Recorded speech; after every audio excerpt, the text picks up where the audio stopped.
Value research Hindi के podcast में आपका स्वागत है। आप सुन रहे हैं फर्स्ट पेज कॉलम, जिसे धीरेन्द्र कुमार ने लिखा है। सोने की कीमत दोगुनी होना अच्छी बात नहीं, समस्या है। कीमतों में भारी उछाल ने आपके पोर्टफोलियो का बैलेंस गलत दिशा में बदल दिया है। यहाँ इसे ठीक करने का तरीका बताया गया है। कुछ साल पहले एक रिश्तेदार ने मुझे फ़ोन किया, उस लहजे में जैसे कोई राज बता रहा हो। बताया कि परिवार के लिए खरीदा गया सोना 2 गुने से भी ज़्यादा हो गया है। मैंने बधाई दी, फ़ायदा असली था। फिर मैंने पूछा कि अब इसके बारे में क्या सोच रहे हैं, तो खामोशी छा गई। उन्होंने ये नहीं सोचा था कि जो चीज़ लगातार चढ़ती रहे वे किसी मोड़ पर एक फैसले की मांग भी कर सकती है। वो खामोशी ही इस लेख का विषय है। सबसे पहले एक बात माननी होगी, क्योंकि इसका आगे की बातों से संबंध है। अपनी ज़्यादातर कामकाजी ज़िंदगी में मेरी राय थी कि सोना एक बेकार एसेट है, लॉकर में पड़ी धातु है जो ना डिविडेंड देती है ना कोई कारोबार बढ़ाती है, बस सेंटिमेंट और डर के बल पर टिकी रहती है। मैंने ये बात कई बार काफ़ी दृढ़ता से कही। पिछले अक्टूबर में मैंने अपना रुख थोड़ा नरम किया। मैंने लिखा कि सोने का एक छोटा हिस्सा यानी 5 से 10% उस तरह की मौद्रिक मुश्किलों से बचाव का बीमा हो सकती है जिनसे इक्विटी नहीं उभर पाती। बीमा, स्ट्रैटेजी नहीं, एक ऐसे झटके के खिलाफ सुरक्षा जिसकी संभावना कम हो लेकिन असर बड़ा। ठीक वैसे ही जैसे आप इस उम्मीद के साथ एक टर्म प्लान रखते हैं कि इसे कभी क्लेम ना करना पड़े। मैं अभी भी उस बात पर कायम हूं, लेकिन बीमे के साथ एक अजीब समस्या है जब वो जीतने लगता है। बीमा आपकी वेल्थ का वो छोटा सा कोना होता है जिस पर आपकी नज़र शायद ही जाए। ये रसोई में रखा अग्निशामक यंत्र है, पूरी रसोई नहीं। अगर वो आधे कमरे को भर ले तो वो सुरक्षा उपकरण नहीं रहा, खतरा बन जाता है। हेज इसलिए काम करता है क्योंकि वो छोटा होता है और आपकी बाकी सारी चीज़ों से अलग दिशा में चलता है। इसे काफ़ी बड़ा होने देंगे तो ये आपके जोखिम को संतुलित करना बंद कर देता है। ये खुद आपका जोखिम बन जाता है। जो चीज़ आपने पोर्टफोलियो की हिफाजत के लिए खरीदी थी वही अब उसे डुबो सकती है। एक समझदारी से भरी सोने की होल्डिंग के साथ एक बड़ी रैली यही काम करती है।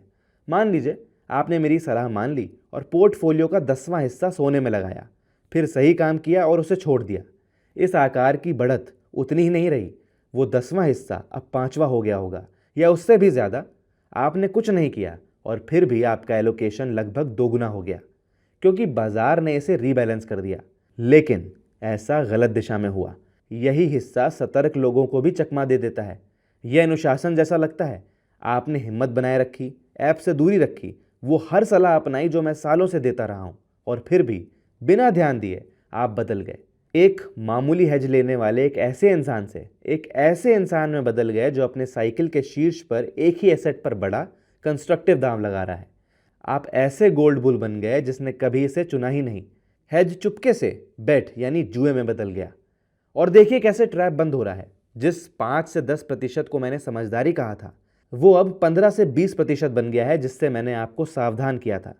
आपने अपना मन नहीं बदला, कीमत ने आपके लिए इसे बदल दिया। उपाय उबाऊ और थोड़ा तकलीफदेह है, और आमतौर इसी से पता चलता है कि यह सही है। रीबैलेंसिंग का मतलब है अपने विनर्स को उतना बेचना कि वे उस स्तर पर वापस आ जाएं जो आपने सही फैसले लेते समय निर्धारित किया था, और फिर प्राप्त रकम को उन शेयरों में निवेश करना जो पिछड़ गए हैं। इस बेचैनी को महसूस कीजिए। सहज प्रवृत्ति हमेशा यही होती है कि जो चढ़ रहा है उसे बेचें और जो नहीं चढ़ रहा है उसे खरीदें। और पहले के ठीक बाद एक दूसरा ट्रैप भी इंतजार कर रहा है। आप बेचते हैं, अगले महीने सोना 10% और चढ़ जाता है और आप खुद को बेवकूफ़ समझने लगते हैं कि क्यों घटाया। नहीं, आप बेवकूफ़ नहीं थे। रीबैलेंसिंग ये अनुमान नहीं है कि विनर अपने शीर्ष पर पहुंच गया है। ये किसी एक एसेट को चुपके से पूरी योजना पर काबिज होने से रोकने का फैसला है। यहाँ एक बार के लिए सही कदम ये नहीं है कि बैठे रहें, ये है कि मोमेंटम के खिलाफ चलें और उस योजना का पालन करें जो आपने शांत दिमाग में बनाई थी। मैं साफ कर दूं कि मैं क्या नहीं कह रहा। मैं ये नहीं कह रहा कि सोना गिरेगा, मुझे नहीं पता, और ना ही उन्हें पता है जो आपको अनुमान बेच रहे हैं। मैं सिर्फ ये कह रहा हूँ कि आपकी इसमें हिस्सेदारी आपकी मर्जी के बिना बढ़ गई है, और जो हेज आप अनजाने में बढ़ाते जा रहे थे वो अब हेज नहीं रहा। सोना आपके पोर्टफोलियो का वो हिस्सा होना चाहिए जिसे आप नज़रअंदाज कर सकें। जिस दिन आप इससे नज़र नहीं हटा पाते उसी दिन ये अपना काम करना बंद कर देता है। तो इस वीकेंड अपना पोर्टफोलियो खोलिए, देखिए सोना चुपके से क्या बन गया है, और उसे उस हिस्सेदारी तक वापस घटाएं जो आपने शांत मन में चुनी थी।